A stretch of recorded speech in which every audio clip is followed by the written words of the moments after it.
রাজ্যের গত 2 মাসের আইন শৃঙ্খলা রিপোর্ট চায় কমিশন। রাজ্যের মুখ্য নির্বাচনী আধিকারিকের থেকে রিপোর্ট। আজ কমিশন সিইও বৈঠক। রাজ্যের গত 2 মাসের আইন শৃঙ্খলা রিপোর্ট চায় কমিশন। রাজ্যের মুখ্য নির্বাচনী আধিকারিকের থেকে রিপোর্ট। আজ কমিশনের সিইওর বৈঠক। সোমরাজ রয়েছে আমাদের প্রতিনিধি, আরো বিস্তারিত বলবে সোমরাজ। দেখো, রাজ্যের গত 2 মাসের আইন শৃঙ্খলা রিপোর্ট চেয়েছে নির্বাচন কমিশনের ফুল বেঞ্চ। এমনটাই কমিশন সূত্রে খবর। গতকালই নির্বাচন কমিশনের ফুল বেঞ্চ কলকাতা এসে পৌঁছেই সূত্র মারফত খবর রাজ্যের মুখ্য নির্বাচনী আধিকারিককে তেমনটাই বার্তা দেওয়া হয়েছে।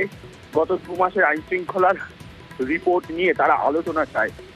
রাজ্য পুলিশের এডিজি আইন শৃঙ্খলা এবং মুখ্য নির্বাচনী আধিকারিকের সঙ্গে পৃথকভাবে বৈঠক করবে আজ নির্বাচন কমিশনের ফুল বেঞ্চ।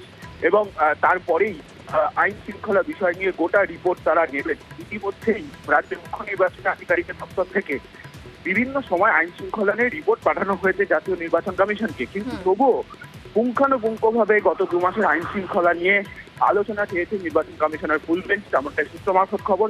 এবং আজ সন্ধ্যেবেলায় এই বৈঠকটি হবে রাজ্য পুলিশের এডিজি আইন শৃঙ্খলা এবং রাজ্যের মুখ্য নির্বাচনী আধিকারিকের সঙ্গে পৃথকভাবে কমিশনের ফুল বেঞ্চ।